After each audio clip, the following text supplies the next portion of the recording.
kebiasaannya apabila kita berbisnes, ini pengalaman saya sendiri. Apabila kita mahu buka syarikat, kita cari orang untuk sama-sama dengan kita buka syarikat. Seperti saya, orang yang pertama yang saya cukup adalah suami saya. Abang-abang, mari kita buka syarikat. Saya mau buat bisnes, kita pun cukup dia.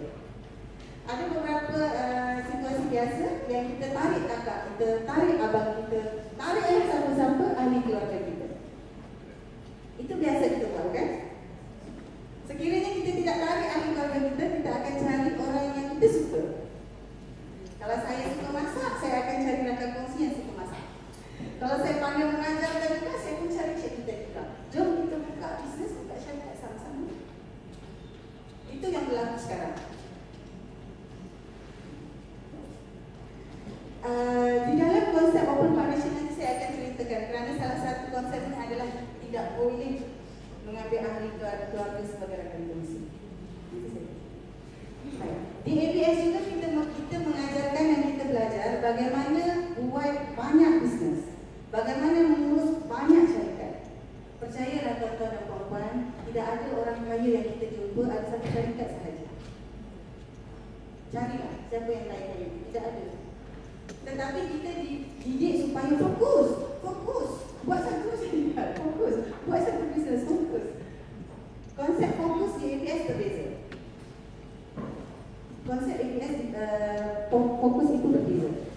Dan di ABS ahli-ahli kita digalakkan untuk fokus kepada pelanggan, bukan kepada produk.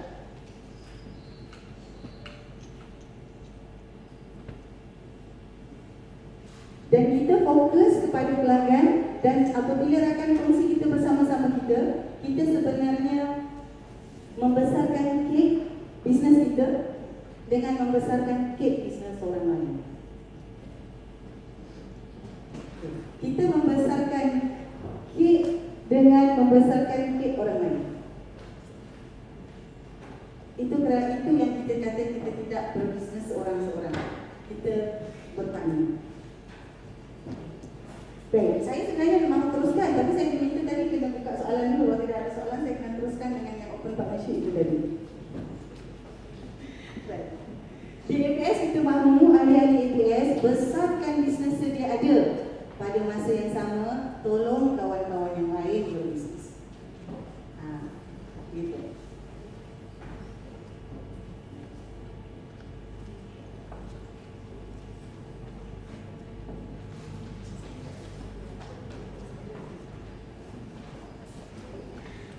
Baik, tuan-tuan dan puan-puan, apakah ada perkongsian yang tuan-tuan dan puan-puan mahu tanyakan? Tidak ada, boleh saya teruskan? Boleh. Sebelum itu, boleh tak tuan-tuan dan puan-puan kongsikan apakah yang menyebabkan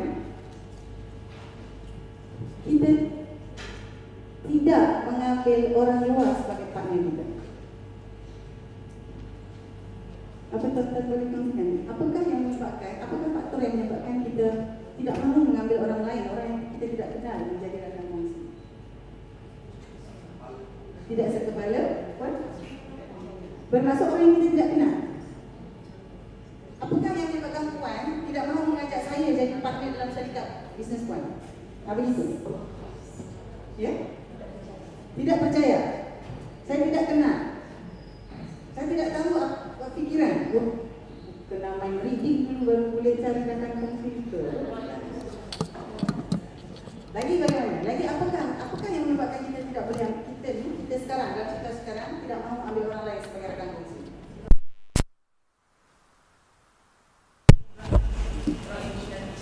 Orang itu kemungkinan tak pandai macam kita. Dia kurang ilmu dalam bisnes. Pengalaman, kemungkinan dia tak ada pengalaman dalam bisnes.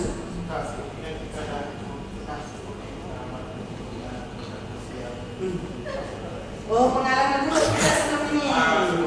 Sebelum ini sudah lebih banyak tak jadi. Adalah. Baik, salah satu dalam ABS cara bagaimana mencari partner. Dan partner ini, bagaimana kita memastikan ianya berjalan, kita ada dua benda. Satu, kita ada sistem bisnesnya yang ada. Kedua, kita ada SOP. Baru itu dua benda yang perlu ada apabila kita mempunyai rakan kongsi. Dan kebanyakan bisnes itu sudah ada sistem. Cuma kadang-kadang SOP-nya belum lengkap. Yang itu tak ada masalah. SOP yang lengkap boleh dilengkapkan. Baik.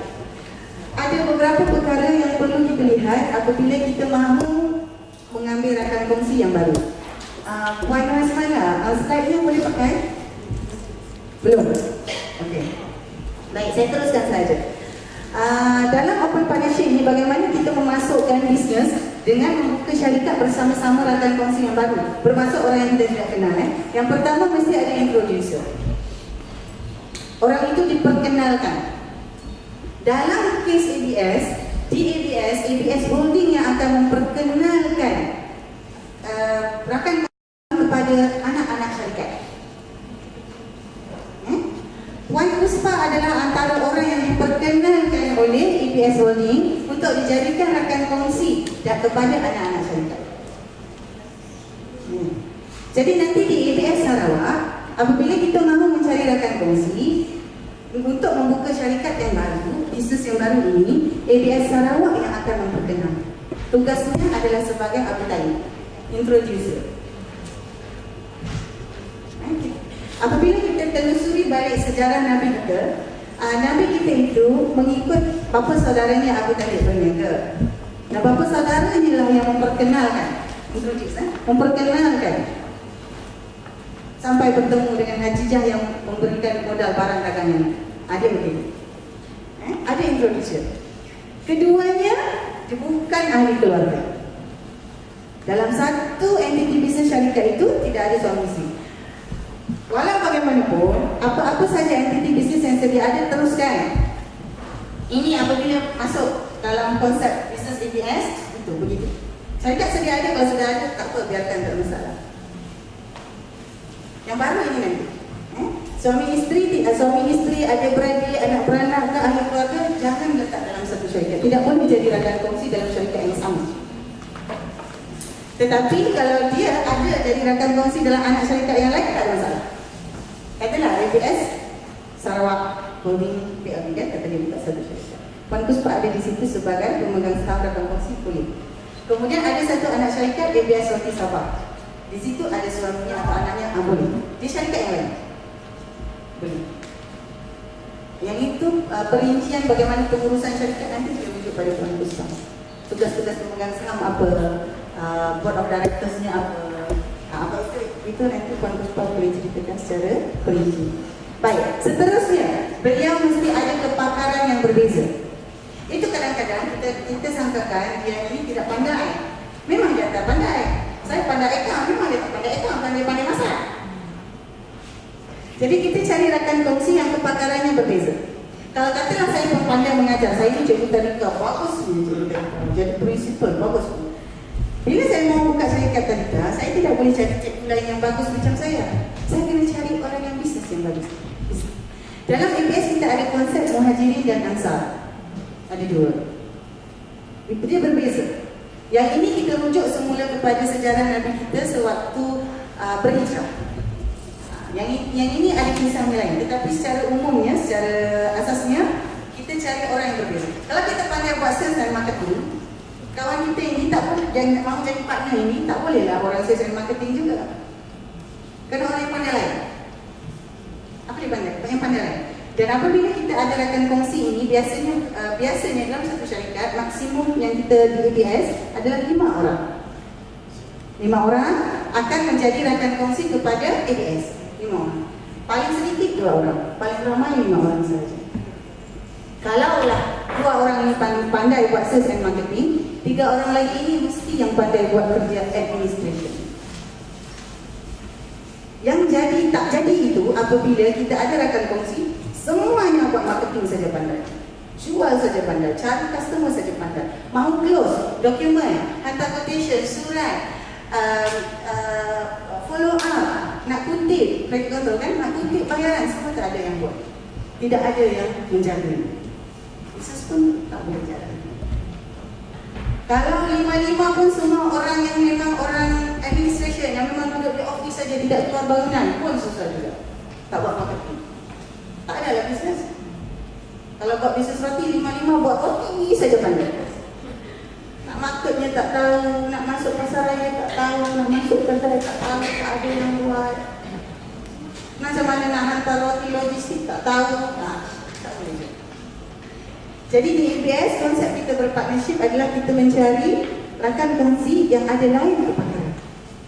Ada yang pandai account-nya, HR-nya, pandai sistemnya, yang pandai buat marketingnya, yang pandai brandingnya. Itu tuan-tuan dan puan-puan akan tahu apabila tahu bisnes mana yang mahu dijalankan. Apa keperluan bisnes itu. Seterusnya dari segi fizikal. Apabila kita ini fizikalnya sudah tidak kuat, carilah rakan kongsi yang kuat. Kalau saya lah kan, saya sudah bersuami, ada anak sampai 5. Takkanlah, saya kenalah cari rakan kongsi saya yang lebih kuat daripada saya. Maksudnya dia boleh terbang jauh, tak perlu berdiri-diri bawa anak begitu. Kalau saya sudah berumur, katalah saya sudah berumur dah 60 tahun, saya tidak boleh naik kapal terbang kuning-kuning. Jadi saya carilah rakan kongsi yang boleh naik jet. Begitu. Secara mudahnya, sekiranya kita berumur, carilah rakan kongsi yang muda. Sekiranya kita muda, carilah rakan kongsi yang berumur. Begitu. Secara ambil begitu. Itu di ABS kita mempunyai kombinasi. Dalam satu syarikat biasanya kita ada kombinasi. Ada Gen X, ada Gen Y.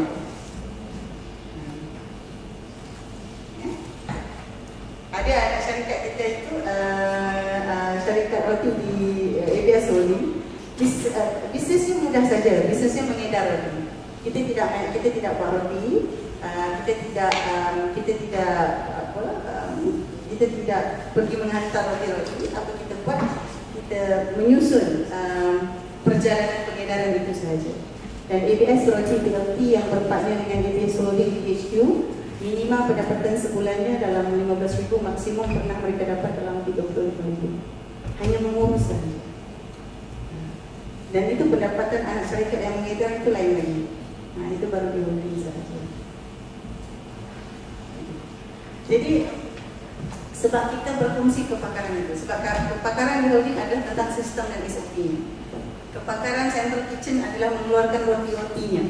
Dan kita ada satu tim di HQ yang kepakarannya mengeluarkan menu-menu, mengeluarkan menu-menu roti, dan juga ada satu tim lagi kepakarannya marketing untuk menguatkan brand roti ABS itu. Dan Central Kitchen itu timnya lain. Yang mengedarkan roti itu timnya lain. Jadi tim ini bekerjasama. Kalau satu syarikat boleh menghasilkan sebanyak itu, tuan-tuan dan puan-puan boleh bayangkan yang lain itu berapa pula dihasilkan. Baik. Jadi saya boleh berikan slide ini. Tidak gerak, Puan.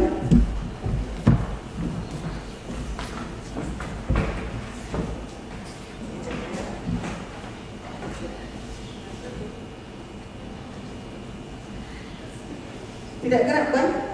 Tidak boleh ya? Oh, boleh. Dia baru mahu lihat. Baik. Ada soalan atau tidak?